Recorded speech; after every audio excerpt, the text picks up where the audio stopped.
Que la paix soit sur vous, les Gaulois et les Gauloises.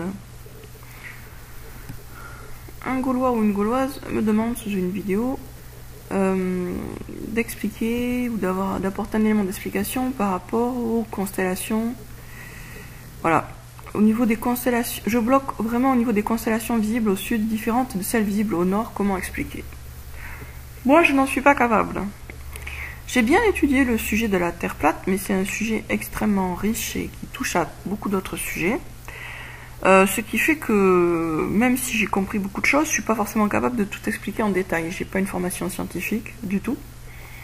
Et même si je comprends, c'est pas une compréhension qui va au point où je peux expliquer tout ce que j'ai compris. En fait, sur la Terre plate, comme sur beaucoup d'autres sujets, il y a des tonnes de questions qui restent sans réponse. En tout cas, c'est pas du tout évident de trouver les réponses. Et puis, il y a aussi quand même quelques certitudes absolues qu'on peut avoir par rapport au nombre de preuves évidentes qui existent. De la même façon que par exemple par rapport à la religion, on peut avoir des tonnes et des tonnes de questions, mais si on est de bonne foi et qu'on a compris que Dieu a fait descendre plusieurs révélations divines, on peut être sûr qu'il n'y a qu'un Dieu et que on est tous destinés à finir soit au paradis, soit en enfer, selon nos actes et notre foi. Pour ce qui est de la forme de la Terre, le simple fait qu'on voit toujours ce qu'on n'est pas censé voir, c'est-à-dire que ce qui devrait nous être caché par l'arrondi, la courbe de la Terre ne l'est pas, est une preuve totalement suffisante pour dire que la Terre est plate. Parce qu'il n'y a pas d'autre explication possible. Les explications bidons qui sont données du style c'est une espèce de mirage qui fait qu'on voit ce qu'on n'est pas censé voir, elles ne tiennent pas la route 2 secondes.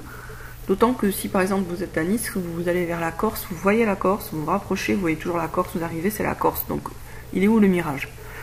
Donc en fait, sur beaucoup de sujets, ça se passe comme ça. On a des milliards de questions, on a des milliards de doutes, on a des milliards de questions sans réponse. Mais en même temps, si on regarde bien, il y a tout de même des choses dont on peut être absolument sûr.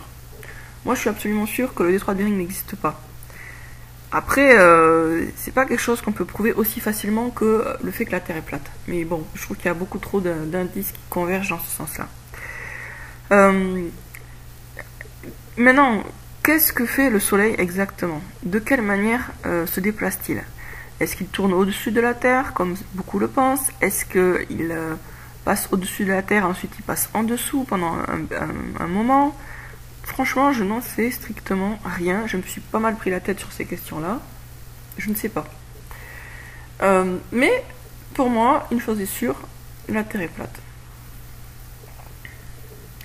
Et ça me paraît un point très important, parce que c'est un mensonge qui a donné naissance à beaucoup d'autres mensonges, et que nous vivons dans une dictature sataniste mondiale qui cherche ses justifications du côté scientifique. Donc, l'idée que les scientifiques disent la vérité, que la science est la vérité, est une idée qui est profondément ancrée dans la tête de beaucoup de gens.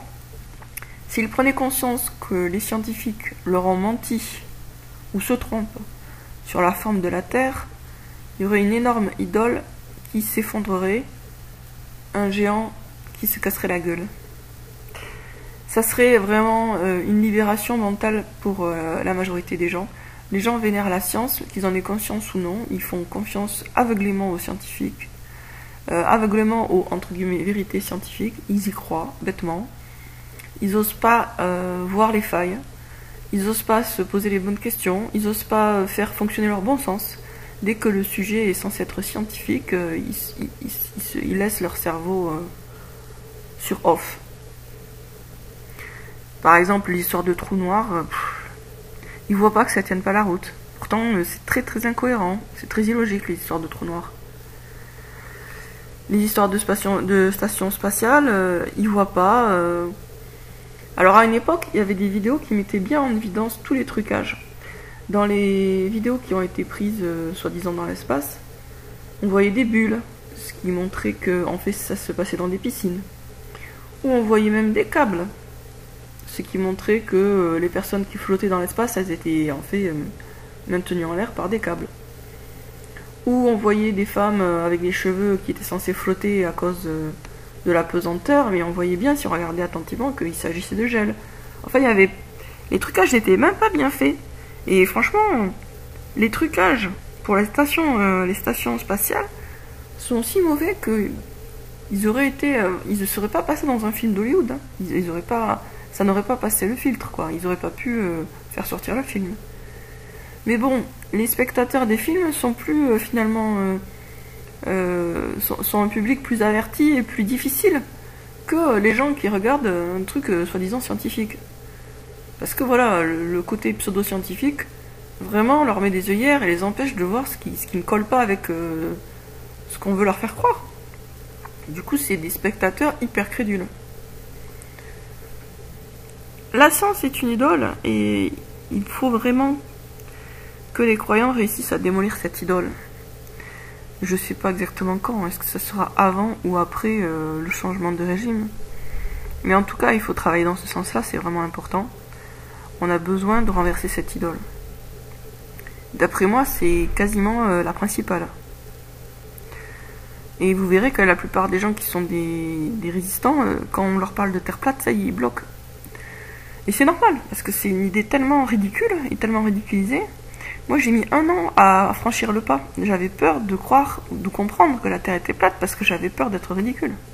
Comme je me connaissais moi-même, donc je savais que si j'allais comprendre un truc, j'en parlerais. Et subconsciemment, j'étais pas prête à ça. J'étais pas prête à me ridiculiser. Bon, finalement, c'est ce que j'ai fait. Hein.